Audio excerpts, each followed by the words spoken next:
সবসময় যদি সেফ খেলতে চাও তাহলে রিস্ক কবে নেবে? সবসময় নিজের কমফর্ট জোনে থাকা কিন্তু একেবারেই উচিত নয়। নিজের কমফর্ট জোন থেকে বেরিয়ে আসতে হবে, তবেই নতুন কিছু করতে পারবে। নতুন কিছু করার জন্য তোমার কমফর্ট জোন থেকে বেরিয়ে আসা সব থেকে বেশি দরকার। নতুন কিছু শুরু করার জন্য আমাদের জীবনে সব থেকে যেটা বাধা উৎপন্ন হয় সেটা হচ্ছে কমফর্ট জোন। আমরা আমাদের কমফর্ট জোন থেকে বেরোতে পারি না। অনেকেই ভাবে যে এই তো বেশ ভালোই আছি, কেন বেকার ঝুঁকি নিতে যাব? যদি নতুন কিছু শুরু করি এবং সেটাতে ফেল হয়ে যাই তাহলে লোকে কি বলবে? এই চিন্তাগুলোই আমাদেরকে সাকসেস হতে দেয় না, একটা অদৃশ্য দেওয়ালের মধ্যে আমাদেরকে আটকে রাখে, এবং এটাই হচ্ছে কমফর্ট জোন। আজকের এই ভিডিওটিতে আমরা জানবো যে কমফর্ট জোন বেসিক্যালি কি, এতে ক্ষতি কি কি হয়, এবং এই কমফর্ট জোন থেকে কিভাবে তোমরা বেরিয়ে আসতে পারবে এবং নিজের কেরিয়ার গড়ে তুলতে পারবে এবং নতুন কিছু অ্যাচিভ করতে পারবে জীবনে।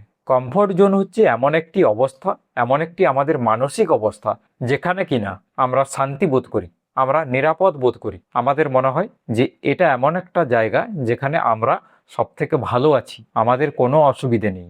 কিন্তু একটা কথা মাথায় রাখতে হবে, যেমন কোনো অসুবিধে নেই তেমন কিন্তু উন্নতিরও সম্ভাবনা নেই।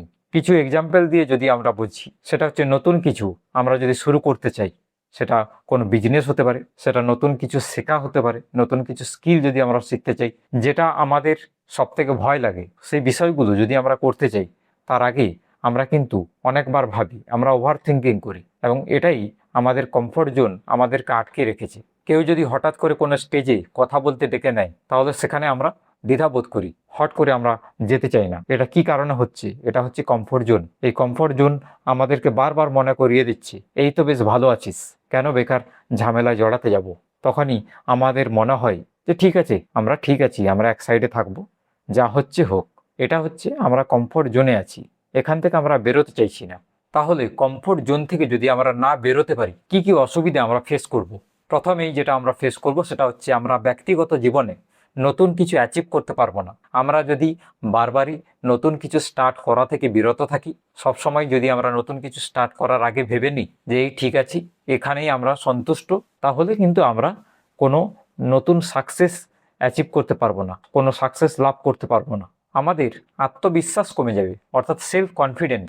আমরা নতুন কিছু শুরু করতে ভয় পাই, তাই নতুন কিছু শুরু করতে যদি আমরা ভয় পাই, তাই যখন আমরা যে কোনো কাজ যতই শুরু করি না কেন বা শুরু করতে যাই না কেন, যতই মোটিভেশনাল স্পিচ আমরা শুনে নিই না কেন, নিজের ওপরে ওই কনফিডেন্সটা আর কিন্তু ফিরে আসে না। তুমি তোমার চারপাশে যে কোনো মানুষকে দেখতে পারো, ম্যাক্সিমাম মানুষ এখন যে পরিস্থিতিতে আছে, এখন যে সাকসেসটা লাভ করেছে, তার পেছনে অনেক ব্যর্থতাও আছে। তারা আজকে সাকসেস হয়েছে কারণ তারা একটা স্টেপ এগিয়েছে, তারা সেই স্টেপটা নিয়েছে, সেই রিস্কটা নিয়েছে। এই রিস্কটা তোমাকে নিতে হবে, এবং এই রিস্ক নেওয়া থেকে আমরা বারবারই আটকে থাকি।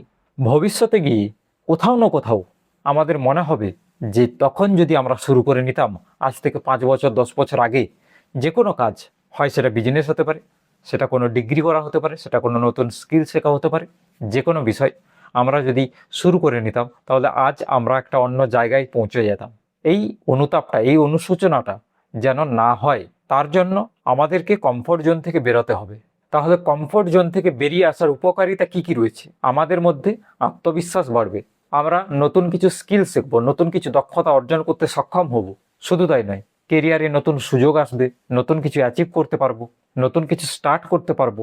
এবার আমরা জানবো যে এই কমফর্ট জোন থেকে আমরা কিভাবে বেরোতে পারি, কিভাবে আমরা এই কমফর্ট জোনের ব্যারিয়ারটা কিভাবে ভাঙতে পারি। প্রথম যে পয়েন্টটি বলবো সেটা হচ্ছে ছোট ছোট পদক্ষেপ নিতে হবে। প্রতিদিন যে কোনো কাজ আমরা যদি শুরু করতে চাই, সেটা স্টার্ট করতেই হবে আমাদেরকে। সেটা যদি আমরা 5 মিনিটও করি, কিন্তু সেটা প্রতিদিন করতে হবে, রেগুলার বেসিসে করতে হবে কাজ। কোনো একদিন আমাদের নাও ভালো লাগতে পারে, সেটা হয়তো 0.5 ঘন্টা আমরা কাজ করতে চাই না, বা আমাদের মনে হচ্ছে না যে আজকে ভালো লাগছে না, আমরা কাজটা করব না। সেটা পড়াশোনা হতে পারে, সেটা কোনো ব্যবসার কাজ হতে পারে, বা সেটা কোথাও যাওয়া হতে পারে। তো সেটা যদি মনে হয় যে আমি আজকে 0.5 ঘন্টা ধরে এই কাজটি করতে পারবো না, তাহলে আমরা কমিয়ে দেবো টাইমটা, 5 মিনিট করব, কিন্তু এভরি ডে করব। এই কনসিস্টেন্সিটা আমরা ব্রেক করব না। যে ভয়টা আমাদের আসে, সেই ভয়টাকে জয় করতে হবে। যে কোনো কাজ শুরু করার আগে আগে থেকে যদি আমরা ভয় পেয়ে যাই, তাহলে সেই কাজ কোনোদিন সম্পন্ন হবে না। তাই যে কোনো কাজ শুরু করার আগে আমরা বেশি ওভার থিঙ্কিং না করে, আমরা কোনো টেনশন না করে জাস্ট কাজটা শুরু করব। এতদিন পর্যন্ত যে কাজগুলো আমরা করতাম না, সেটা নতুন কিছু স্কিল শেখা হতে পারে, নতুন কিছু শুরু করা হতে পারে, সেটা বিজনেস হতে পারে। সেগুলো আমরা একের পর এক স্টার্ট করব। ধীরে ধীরে প্রগ্রেস হলেও আমরা প্রতিদিন সেটাকে এগিয়ে নিয়ে যাব। যখনই আমরা নতুন কিছু করার চেষ্টা করব, তখনই আমাদের কমফর্ট জোন ব্রেক হবে। যে সমস্ত কাজে আমরা এতদিন ধরে নিজেকে গুটিয়ে রাখতাম, নিজেকে অন্যদের থেকে আলাদা করে রাখতাম, সেই সমস্ত কাজ এবারে আমাদেরকে করতে হবে। সেই সমস্ত কাজে নিজেদেরকে এগিয়ে নিয়ে যেতে হবে। সেটা কোনো স্টেজে কথা বলা হতে পারে, ধীরে ধীরে আমরা প্র্যাকটিস করব। সেটা বাড়িতে আমরা প্র্যাকটিস করতে পারি, নিজেদেরকে আয়নার সামনে রেখে কমিউনিকেশন স্কিল ডেভেলপমেন্ট করতে পারি। যে কোনো বিষয় আমরা একদিনে শিখতে পারি না, কোনো বিষয় আমাদের শিখতে গেলে টাইম লাগে, টাইম দিতে হয়। আমরা একেবারে স্টেজে না উঠতে পারি, কিন্তু নিজের রুমে বসে সেটাকে প্র্যাকটিস তো করতেই পারি। তাহলে কি হবে, একদিন না একদিন আমরা ওই স্টেজে ঠিক পৌঁছাবো। তো বন্ধুরা, এই ছিল একটি ছোট্ট ভিডিও, যেটার মাধ্যমে আমি তোমাদেরকে জানানোর চেষ্টা করলাম যে কমফোর্ট জোন বিষয়টা কি, কিভাবে তোমাদের এটা ক্ষতি করছে এবং এটা থেকে বেরিয়ে আসার কি কি স্টেপস রয়েছে, যেগুলো ফলো করলে তোমরা এই কমফোর্ট জোন থেকে বেরিয়ে এসে নিজের একটা সুন্দর ভবিষ্যৎ গড়ে তুলতে পারবে। ভিডিওটি ভালো লাগলে বন্ধুদের সঙ্গে শেয়ার করতে ভুলো না। ভিডিওটিতে একটি লাইক করে যাও। চ্যানেলে যদি প্রথম এসে থাকো, চ্যানেলটিকে সাবস্ক্রাইব করতে ভুলো না এবং পাশে থাকা বেল আইকনটিতে প্রেস করে দাও, যাতে আমার পরবর্তী ভিডিওর নোটিফিকেশন তোমার মিস না হয়। আজকের মতো ভিডিওটি এখানেই শেষ করলাম। দেখা হচ্ছে নেক্সট কোনো ভিডিওতে নতুন কিছু টপিক নিয়ে।